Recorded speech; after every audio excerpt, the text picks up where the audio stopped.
Okay, children, welcome back. Session 4, lesson 4, and as well as class 7 science, and the lesson name is heat. In previous class, we discussed about transfer of heat. There are three ways to transfer the heat, and we completed first one, that is conduction. Conduction means movement of the molecules, movement of the heat or transfer of the heat from hot part of the body to the cool part of the body without movement of the particles. There is no movement of particles here.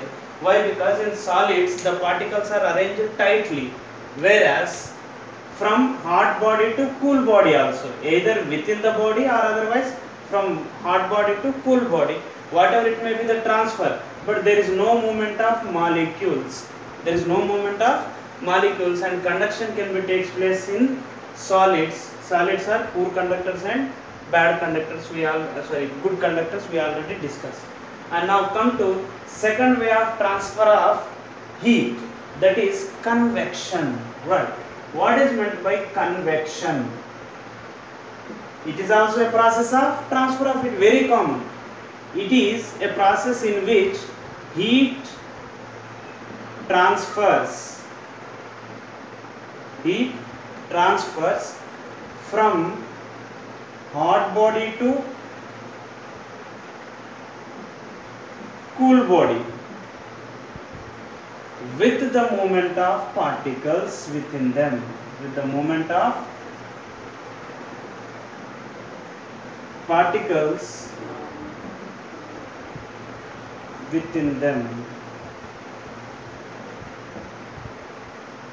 So in conduction there is no movement of particles, but here it is the movement of particle, and conduction takes place in solids, whereas this convection takes place in liquids and gases. Liquids and gases. I will explain you how it gets transferred. Right. Heat transfers from hot body to cool body with the movement of the particles within them. So there is a movement of particles. There is movement of particles. So before that I am going to tell you, or I am going to let you know, solid, liquid, gas. Just imagine these three are substances. It is solid material, it is liquid, and it is gaseous material. In solid material, the molecules of such material, they arranged or they packed tightly. There is no movement, there is no chance of any movement of the particle. Right? So this is the situation in solid. Whereas in liquids, the particles, they arranged loosely.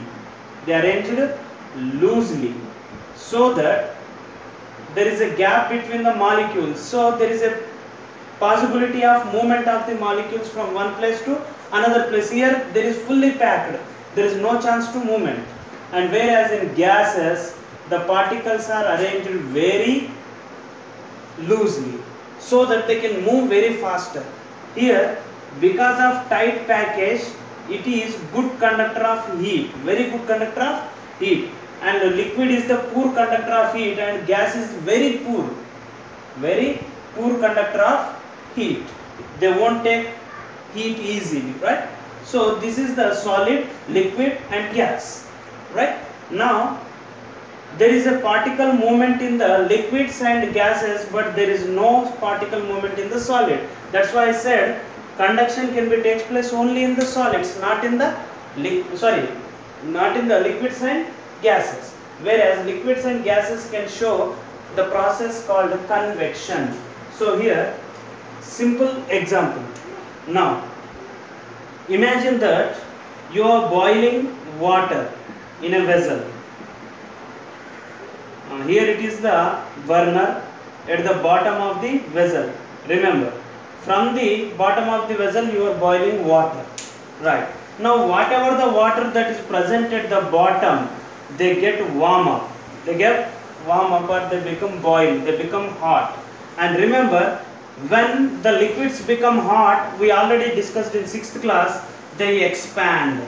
They expand. When they expand, their weight become less. They become lightweight. They become lighter.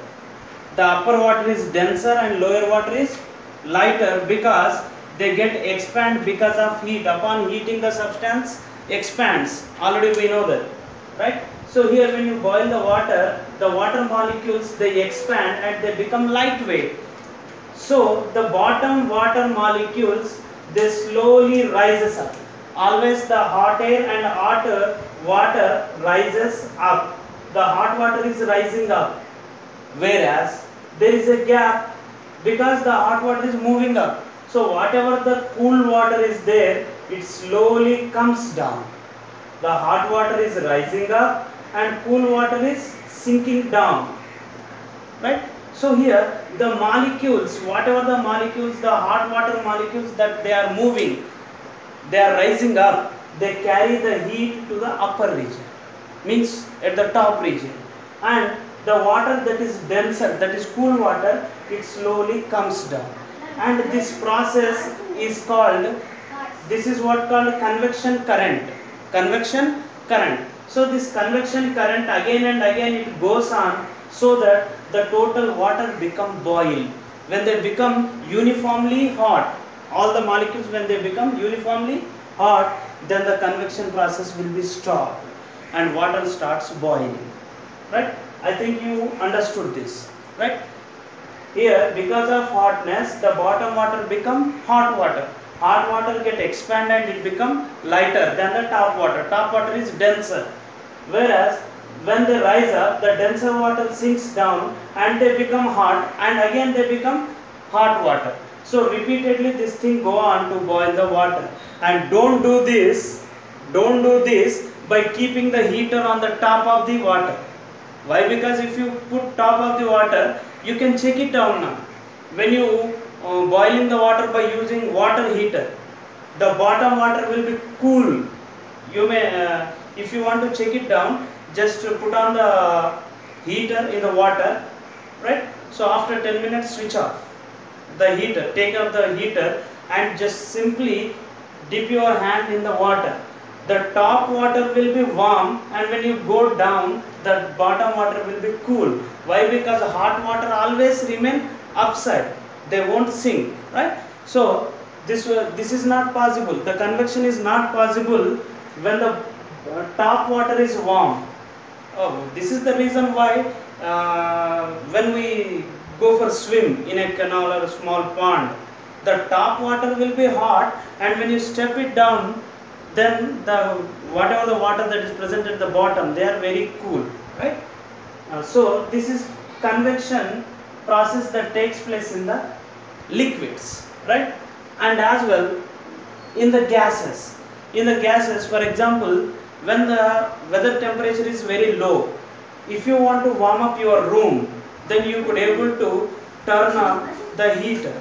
When heater gets started, the air that is present here, for example, here it is the room and you arranged the hot air, oven or heater here. Now the air present here, it get warmed up.